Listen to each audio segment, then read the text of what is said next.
Hello guys, हमें JTC का scene दिखाया जाता है और ये कि ऐसी एनीमे है, मतलब इसमें दो कोवर्कर होते हैं और वो शादी दिखाने का नाटक करते हैं और लास्ट में जाके कुछ ऐसा करते हैं कि भाई सोच भी नहीं सकते। तो हमारा मेन कैरेक्टर है ओकारुन, जो कि ये रहा, जो कि किसी भी लड़की से बात नहीं करता, यहाँ तक कि लड़कों से भी बात नहीं करता। तभी उसकी बॉस आती है, उसका काम देते हुए कहते हैं तुम मुझसे आंखों में आंखें डालकर बात किया करो और मुझे जल्दी रिप्लाई किया करो, यहाँ पे काम के अलावा बहुत से काम होते हैं। तो भाई ओकारुन कहता है जी मैं, फिर उसकी बॉस तो चली जाती है। तभी भाई ओकारुन सोचता है मैं बचपन से ही ऐसा हूँ, कोई भी मेरी मदद करता है मुझे थैंक यू नहीं बोलता, कोई मुझसे बात करता है मैं उससे कुछ नहीं बोलता। तभी एक लड़की आती है और उससे कहती है इस पैसेंजर में थोड़ी दिक्कत आ रही है, इस पैसेंजर की टिकट देख लेना। ये कह के फिर वो चली जाती है। ओकारुन उसे थैंक यू भी नहीं बोलता और वो वहाँ से लड़की चली जाती है।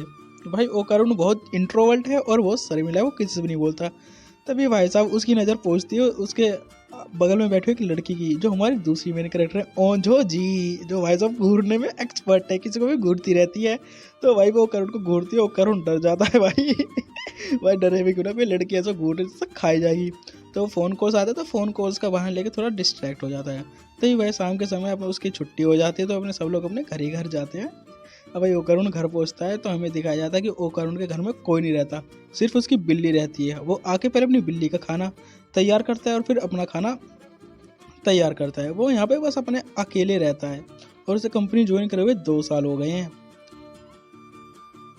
तभी वो उसको बिल्ली को उसका खाना देकर और अपना खाना खाने के लिए बैठ जाता है। तभी वो भाई अपनी गामा बिल्ली से, यहाँ पे बिल्ली का नाम है गामा, तो अपनी गामा बिल्ली से कहता है तुम्हें पता है गामा, आज भी ओंजोजी मुझे ऐसे घूर रही थी जैसे कि मुझे खा जाएंगी, बिना तले कच्चा चबा जाएंगी। तो भाई ओकारुन कहता है मैं तुमसे ऐसे बातें करता हूँ जैसे कि तुम मेरी बातें समझते हो, तुम मुझे कोई राय दोगे। तभी वो कहता है आओ मेरे साथ टीवी देखो। भाई ओकारुन और उसकी बिल्ली गामा टीवी देखने लगती है। फिर रात का सीन में तो भाई सब सो ही जाते हैं। फिर अगले दिन हमें फिर से जेटीसी का सीन दिखाया जाता है, जहाँ पे सभी लोग सफाई कर रहे होते हैं। भाई ओंगा ओ क्या कहते हैं, जो हमारा ओकारुन है भाई अलग ही सफाई कर रहा था, सबसे अलग हटे, क्योंकि वो किसी से ज़्यादा बोलता नहीं, उसे बात करने की आदत नहीं है। तभी भाई ओंजोजी फिर उसे घूरती है कातरा निगाहों से। भाई ओकारुन की फटके चार, वो कहता है मैं टाइम पास नहीं कर रहा, मैं देखो काम कर रहा हूँ काम कर रहा हूँ, और वो जल्दी जल्दी सफाई करने लगता है। तभी ओकारुन कहती है क्या मैंने उसे आज भी डरा दिया, मैं कितनी बुरी हूँ, अब मैं क्या करूँ, मेरी आदत हो गई है लोगों को घूरने वाली, अब मैं इसमें कुछ कर भी नहीं सकती। इतना कहते कहते वो अपने टेबल पे चली जाती है और अपना काम करने लगती है। भाई ये जो मतलब ये कंपनी ना टिकट का ही काम करती है, टिकट लेने देने। तभी ओंजो जी एक उसमें स्टोर में जाती है और अपने लिए एक मैप के लिए बुक खरीद लिया। भाई ओंजो जी को मैप से बहुत प्यार है, वो भी अकेले ही रहती है ओकारुन की तरह, अपने भाई टेबल पे मैप बिछाती है और कहती है इस मैप को देख के मुझे बहुत खुशी मिलती है, 250 रुपये में कितना कुछ देखने को मिल जाता है। और भाई साहब ओंजो जी आराम से मैप को देखते हुए खुश हो रही हैं भाई अगर हम पढ़ते हम तो जियोग्राफी में पीएचडी कर लेते। फिर हमें अगले दिन जेटीसी का सीन दिखाया जाता है। तब उसकी बॉस कहती है हम अपना दूसरे देश में अपना एक हेडक्वार्टर स्थापित करने जा रहे हैं, जहाँ पे किसी ना किसी को एक को जाना ही पड़ेगा। तो भाई यही भाषण चलते रहते हैं और फिर वो बताती है कि अलास्का उसमें सर्दी गर्मी दोनों होती है। ये सुन के तो भाई ओकारुन भी थोड़ा हो जाता है और ये भी कहती है कि सिर्फ उसे ही भेजा जाएगा जो कि सिंगल है। अब समझ रहे हो मतलब ओकारुन क्यों चौंका था। तो ये भाई साहब इन सब की बात होने के बाद बॉस कहते किसी ना किसी को जरूर जाना पड़ेगा। ओकारुन हाथ उठाता तो सबको लगता है कि ओकारुन जाएगा, पर ओकारुन कहता है मैं नहीं जा सकता। वो रीजन पूछते हैं क्यों नहीं जाओगे आप, तो भाई कहते हैं मेरी एक बिल्ली है मतलब उसका रीजन सुन के सब चौंक जाते हैं कि तो बिल्ली की वजह से ही मना कर रहा है। तो कहते हैं बॉस कहती है मुझे कुछ नहीं पता, अगले साल तक कोई ना कुछ जरूर जाएगा यहाँ से। तभी उसकी एक कोवर्कर में से कहती है कि मुझे पता है अलास्का से जाने से कैसे बचा जाता है। वो कहती है कि कोई शादी कर लो तो आप अलास्का नहीं जाओगे। तभी एक लड़का कहता है तुम मुझसे शादी कर लो, तभी वो लड़की उसे मारने लगती है सरवा के वही ओकारुन सोचता है यार मैं तो किसी लड़की से बात भी नहीं करता, मुझसे कौन शादी वादी करेगी। या वही हाल अपने भाई ओंजो जी का था। ओंजो जी कोड्डी हो क्या सोची थी यार मैं क्या करूँ, मेरी कोई सिफारिश भी नहीं कर सकता, लगता है मुझे ही जाना पड़ेगा। फिर अगले दिन है ना हमारा ओकारुन अपनी गामा बिल्ली को लेकर जा रहा था डॉक्टर के पास, उसकी बिल्ली में कुछ दिक्कत आ गई थी। तभी वो रास्ते में ओंजो जी को देखता है। पहले तो वो ओंजो जी से कुछ बोलता नहीं, आपस में अगल बगल से वो चुपचाप निकल जाते हैं। तभी भाई जा रहे तो कुछ ना कुछ तो बोलना पड़ेगा।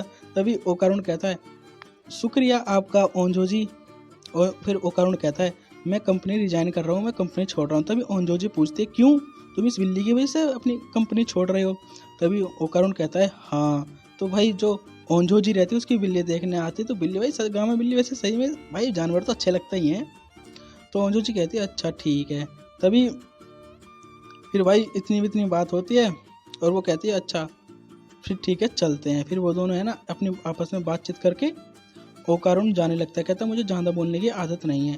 तभी अंजू पीछे कहती है अलास्का में बहुत गर्मी होती है, वहाँ का टेम्परेचर 48 डिग्री सेंटीग्रेड होता है, वहाँ पे बहुत ज़्यादा गर्मी पड़ती है और सर्दी भी पड़ती है। ये सुन के ओकारुन रुक जाता है। तभी एकदम ओंजोजी कहती है हम दोनों शादी कर लें तो हमें अलास्का नहीं जाना पड़ेगा। भाई ये सुन के तो दोनों के होश उड़ जाते हैं। ओकारुन कन्फ्यूजन हो जाता है, मतलब भाई क्या कह गई ओंजोजी। वो दोबारा पूछता है क्या, तो वो दोबारा कहती है हाँ तुमने सही सुना, हम शादी कर लेंगे, क्योंकि जो हमारी कंपनी की बॉस है सिर्फ उन्हें ही भेजेंगे जो कि सिंगल हैं। अगर हम दोनों शादी कर लेते हैं तो हम लोगों को नहीं भेजा जाएगा। तो भाई ओकारुन को पहले अपने कानों पे विश्वास नहीं होता कि मतलब एक लड़के से सामने से प्रपोजल कर लिया कि भाई मुझसे शादी कर लो, मेरे ऊपर चढ़ जाओ। ओ सॉरी ब्रो, थोड़ा हो जाता है यार। तो भाई उनमें बातचीत हो रही होती है कि हाँ चलो भाई। ओकारुन कहता है हाँ हमारे पास इससे भी बढ़िया कोई रास्ता नहीं है। तो वो दोनों राजी हो जाते हैं कि हाँ हम 1 साल की तो बात है, 1 साल तक ही तो हमें 365 दिन तक ही तो शादी का दिखावा करना है, उसके बाद तो कोई ना कोई चला ही जाएगा। तो बस वो अपने इस डील को पक्की करते हैं और वो कहते हैं ठीक है चलो ये नाटक को रचा जाए, मतलब इस नाटक को डील की जाए, आगे बढ़ाया जाए। तभी ओंजो जी कहते हैं मैं अपनी प्लानिंग कर रही हूँ, क्योंकि काम मतलब मैंने बोला है तो सारी जिम्मेदारी मैं लूँगी, मैं अपनी प्लानिंग करके तुम्हें बता दूंगी। इतना कहने के बाद फिर ओंजो जी वहाँ से जाने लगती है। तभी ओकारुन सोचता है ओंजो जी कितनी औसम है, कितनी होशियार हैं, इन्होंने इतनी जल्दी इतनी सारी बात बोल दी और इतनी इंटेलिजेंट है।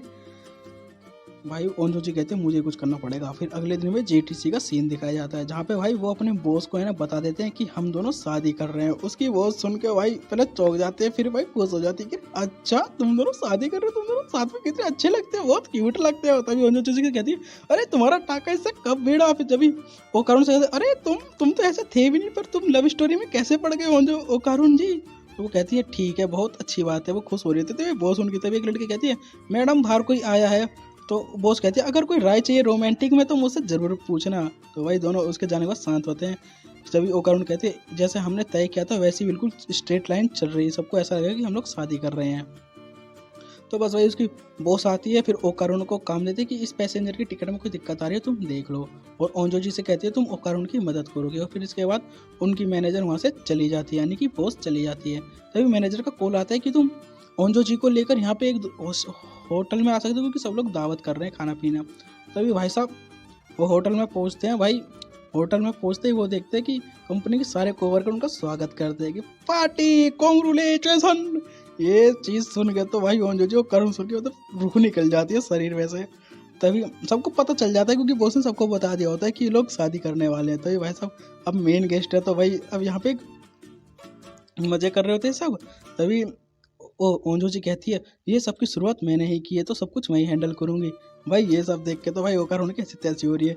भाई ओंजो जी पकड़ती है 2 बियर की बोतल, कहती है तुम यहीं रहना, मैं इन्हें दिखाती हूँ कि कैसे खुशी बांटी जाती है और कैसे दावत की जाती है।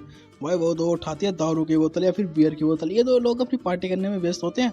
भाई 2 बोतल उठा के ओंजो जी भाई जाती है कमरे में। तभी उनके कोवर को पूछा अरे हमें भी बताओ तुम्हारी लव स्टोरी कहाँ से चालू हुई। तभी 2 लड़कियाँ बात करती है, बॉस और एक और लड़की, कि मुझे कुछ शक है कि मतलब एकदम से इन्होंने शादी करने का प्लान बना लिया। तभी उसकी बॉस कहती है अच्छा दाल में कुछ काला है। फिर कहती है नहीं दाल ही काली है। मतलब मस्ती में। तो ये वैसा हम देखते हैं कि भाई ओंजो जी ले बोतल पे बोतल मारी जा रही है, और यहाँ पे भाई ओकारुन से सब पूछ रहे भाई कैसे कैसे क्या क्या कर दिया तूने अभी तक, या कुछ करा भी नहीं भी। तो ये भाई अब देखते हैं ओंजो जी कमरे में सब फुल होकर आ रही होती है और कहती है आप लोगों ने मुझे दावत दी तो उसके लिए शुक्रिया, मैं इस खुशी में आपके लिए गाना गाओगी। अब भाई ओंजो जी इतना बकवास गाना गाते हैं कि सबको मतलब नींद आने लगती है, सबको मतलब मूड देख के बता सकते हैं कि भाई गाना एकदम भद्दा है। फिर भाई ओंजो जी दिखाते कि मैं खुश हूँ। फिर भाई पार्टी वार्टी खत्म करके ये दोनों अपने घर जा रहे होते हैं। तभी भाई ओंजो जी ने चढ़ा रखी होगी 2 बोतल। अब भाई वो तो मतलब हिलती डुलती जाती है, और फिर भाई बीच रास्ते में ही थोड़ा पैर लड़खड़ाता है, वो भाई ओ करुण की बाहों में गिरती है। ओहो वो करुण की बाहों में गिरते हैं, भाई वाला सीन बन ही जाता है। भाई कोई और लड़का होता है तो पेल देता है। भाई ओ करुण तो अलग ही लेवल का। फिर ओंजो जी से माफी मांग के चली जाती है। फिर ओ करुण का नहीं नहीं नहीं नहीं ऐसी कोई बात नहीं है। तो ये भाई ओकारुन कहता है मुझे कुछ बोलना चाहिए नहीं बोलना चाहिए। ओकारुन सोचता था कुछ बोलूँ नहीं बोलूँ, good night bye see you again. तो भाई ओकारुन तो इंट्रोवर्ट रहता तो कुछ बोल नहीं पाता। तो वो शांत होकर अब दोनों अपने लोग घर चले जाते हैं। फिर ये ओंजोजी अगले दिन प्लान बनाती है कि मतलब हम कहाँ मिले थे, कैसे मिले थे, कौन कौन सी जगह घूम चुके हैं, किस होटल में बैठ के हमने कॉफ़ी पी और कहाँ बातें की। फिर ओंजोजी ना ओकारुन को इमेजिनेशन करती है और भाई ओकारुन की इमेजिनेशन इतनी बेकार बनती है बहुत ज़्यादा। पर ओंजोजी कहती है मैं इसी से काम चला लूँगी। भाई मेरा तो भाई ओ फिर भाई पूरे टाउन में जहाँ जहाँ इन्हें घूमना था वहाँ पे ओकारुन का इमेजिनेशन करके उसके साथ घूमती रहती हैं। फिर भाई थोड़ी दूर जाने के बाद कहती है क्या मैंने शुरुआत करके सही किया नहीं किया। जब भी पीछे से हमारे ओकारुन की आवाज़ सुनाई देती है तभी ओंजोजी एकदम से मुड़ के देखती हैं कि पीछे तो भाई सच में ओकारुन ही आ चुका है। तभी ओकारुन कहता है ओंजो जी मैं भी आपकी मदद करना चाहता हूँ लव स्टोरी लिखने में। तभी भाई ओंजो जी कहती है ठीक है चलो फिर हम झूला झूल के बातें करते हैं। मतलब वो वाले झूले में भाई मैं तो आज तक बैठा नहीं, ये दोनों बैठ के बातचीत कर रहे हैं अकेले। भाई इतने में तो चुम्मा चाटी हो जा, पर इन्होंने कुछ किया नहीं।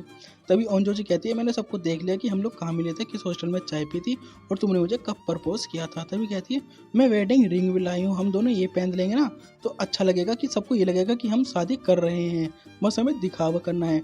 तो भाई देखते आएंगे क्या होता है। भाई ये एनीमे बड़ी रोमांस भरी हुई है।